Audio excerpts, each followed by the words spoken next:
നമ്മൾ മലയാളികൾ വ്യത്യസ്തമായ രുചികളെ എപ്പോഴും ഇഷ്ടപ്പെടുന്നവരാണ്. ഇന്ന് നമുക്ക് വ്യത്യസ്തമായ ഒരു ചമ്മന്തി ഉണ്ടാക്കുന്നത് എങ്ങനെയെന്ന് നോക്കാം.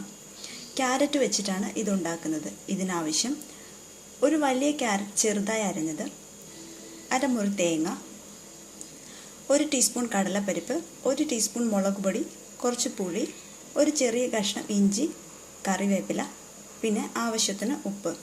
നമുക്കിത് എങ്ങനെ തയ്യാറാക്കി എടുക്കുന്നതെന്ന് നോക്കാം.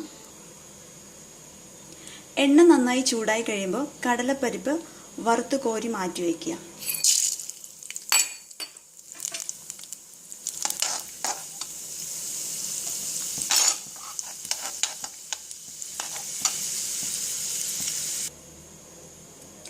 കടലപ്പരിപ്പ് മാറ്റി വെച്ചു. ഇനി നമുക്ക് ക്യാരറ്റ് ചേർത്ത് വെക്കാം.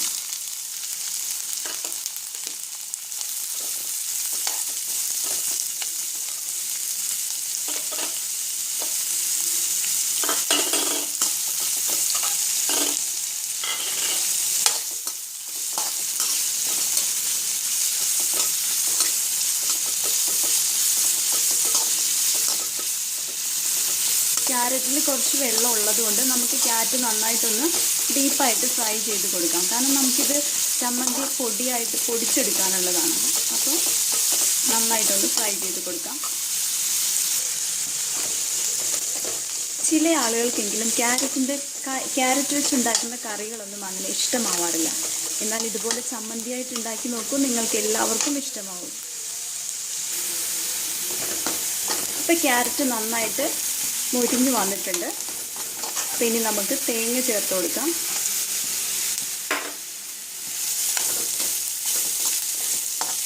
തേങ്ങയും ഒരു ലൈറ്റ് ബ്രൗൺ ആവുന്നവരെ ഒന്ന് ഇളക്കി കൊടുക്കാം. നമുക്കിനി ഇഞ്ചിയും കൂടെ ചേർത്ത് കൊടുക്കാം. ഇഞ്ചി ഞാൻ പൊടിച്ചു വെച്ചിരുന്നതാണ്.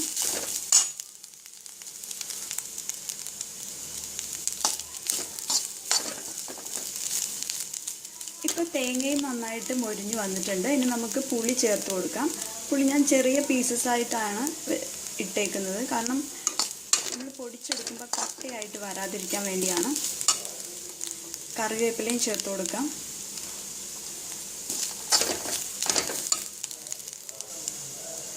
മാറ്റിവെച്ച കടലപ്പരിപ്പ് കൂടെ ചേർത്ത് കൊടുക്കാം.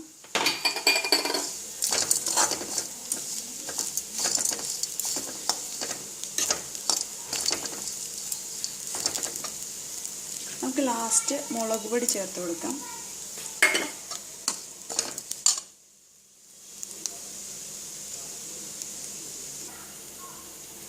ഉപ്പും കൂടെ ചേർത്ത് കൊടുക്കാം. ശേഷം തീ ഓഫ് ചെയ്യുക. മുളക് പൊടി കരിഞ്ഞു പോകാതിരിക്കാൻ 1 മിനിറ്റ് കൂടെ നമുക്കൊന്ന് ഇളക്കി കൊടുക്കാം.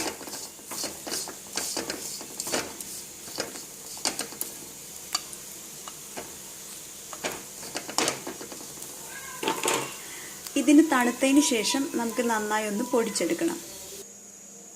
അപ്പോൾ നമ്മുടെ ചമ്മന്തി റെഡിയായി കഴിഞ്ഞു. ഇത് വളരെ ടേസ്റ്റിയുമാണ്, അതേപോലെ തന്നെ ഹെൽത്തിയുമാണ്. കുറച്ച് നാൾ കേട് കൂടാതെ ഇരിക്കുന്നതുകൊണ്ട് ദൂരെയുള്ള നിങ്ങളുടെ പ്രിയപ്പെട്ടവർക്കൊക്കെ കൊടുത്തയക്കാൻ പറ്റിയൊരു ഐറ്റമാണ്. അപ്പോൾ തീർച്ചയായും നിങ്ങളൊന്ന് ട്രൈ ചെയ്യുമെന്ന് പ്രതീക്ഷിക്കുന്നു. അപ്പോൾ ഈ വീഡിയോ നിങ്ങൾക്ക് ഇഷ്ടമായെങ്കിൽ ലൈക്ക് ചെയ്യുക, ഷെയർ ചെയ്യുക, ചാനൽ സബ്സ്ക്രൈബ് ചെയ്യുക. തൊട്ടടുത്തുള്ള ബെൽ ഐക്കൺ കൂടെ പ്രസ് ചെയ്താൽ ഞാനിടുന്ന വീഡിയോസൊക്കെ നോട്ടിഫിക്കേഷനായി ലഭിക്കുകയും ചെയ്യും. Thank you.